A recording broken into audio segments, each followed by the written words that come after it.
Hello friends, welcome to your own channel daily stock. तो दोस्तों, इस वीडियो के अंदर हम इंटेंस टेक्नोलॉजीज के डिटेल्ड एनालिसिस के बारे में बात करेंगे और जानेंगे कि आपको इंटेंस टेक्नोलॉजीज के अंदर इन्वेस्ट करना चाहिए या नहीं। चलिए शुरू करते हैं।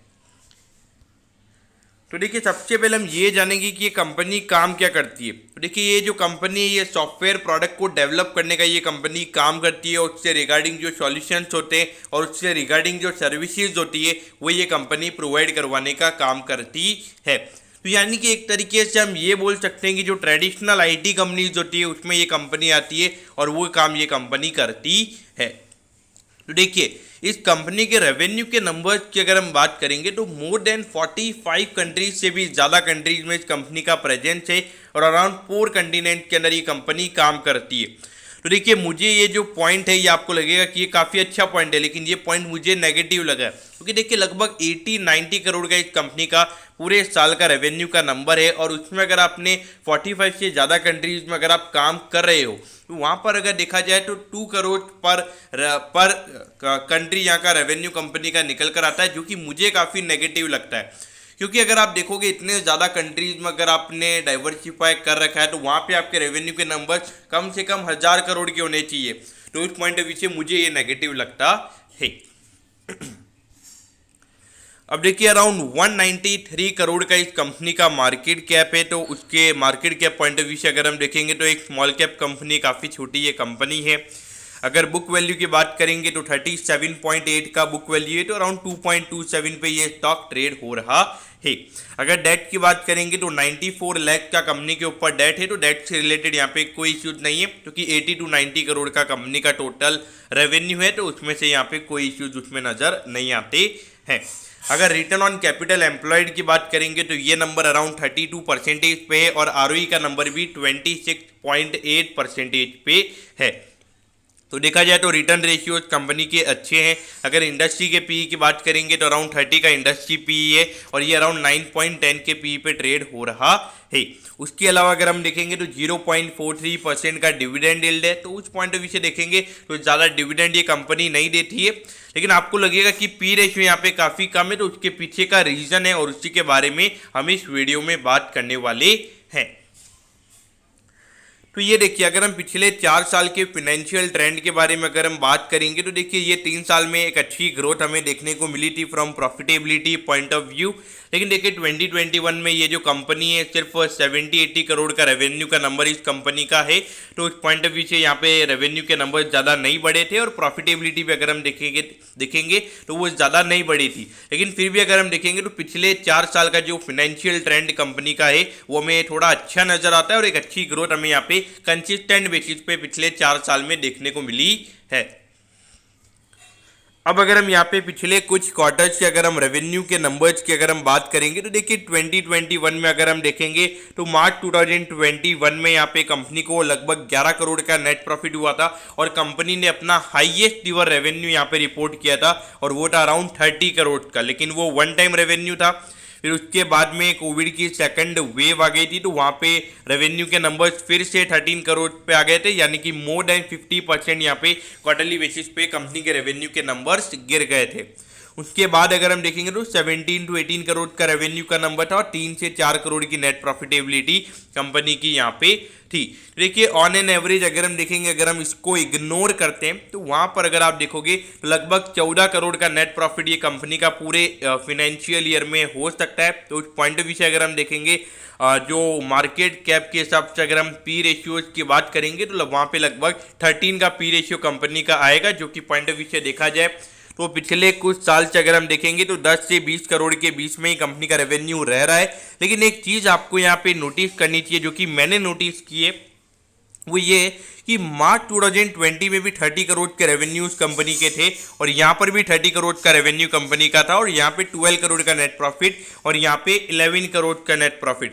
तो ये एक चीज हमें इंडिकेट कर रही है कि हर मार्च यानी कि जो हर फाइनेंशियल ईयर का जो लास्ट एंडिंग क्वार्टर होता है तो वहां पे ये कंपनी लगभग 30 करोड़ का रेवेन्यू जनरेट करती है और वहां पे लगभग 10 से 11 करोड़ का नेट प्रॉफिट कंपनी का आ जाता है। तो अगर ये नंबर हो जाता है तो वहां पर अगर हम देखेंगे तो अभी 8-9 करोड़ का नेट प्रॉफिट कंपनी ने ऑलरेडी कमा लिया है। अगर 11 करोड़ का प्रॉफिट और हो जाता है तो वहां पे अराउंड 20 करोड़ का नेट प्रॉफिट कंपनी का हो जाएगा।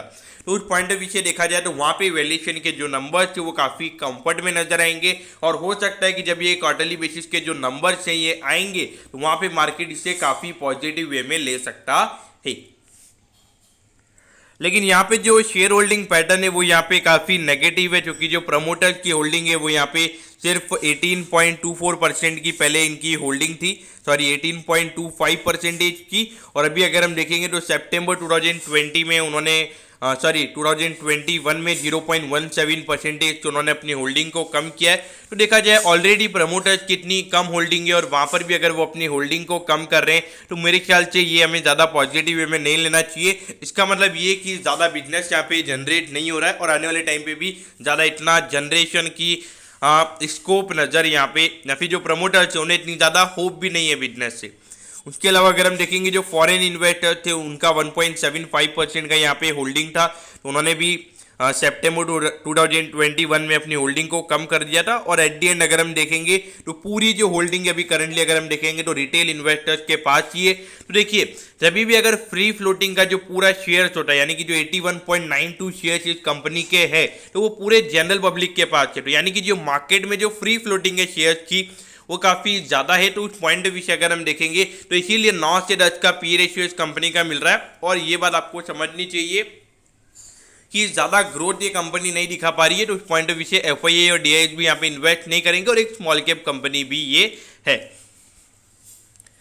अब यहाँ पर ये कंपनी के जो पीयर कंपैरिजन वाला ये जो पार्ट है ये हम आपके लिए लेकर आए हैं। तो ये कंपनीज आप देख सकते हो, लेकिन मेरे पॉइंट ऑफ व्यू से ये कंपनी सारी लार्ज कैप साइड की है तो ये कंपनीज आपके रडार पे होनी चाहिए, लेकिन इसका कंपैरिजन इससे नहीं होना चाहिए। इंटेंस टेक्नोलॉजीज से इसका कंपैरिजन नहीं होना चाहिए क्योंकि ये जो सारी कंपनीज है ये कंसिस्टेंट ग्रोइंग कंपनी है और इंटेंस टेक्नोलॉजीज की अगर हम बात करेंगे तो ये कंसिस्टेंट ग्रोइंग कंपनी हमें नजर नहीं आती है।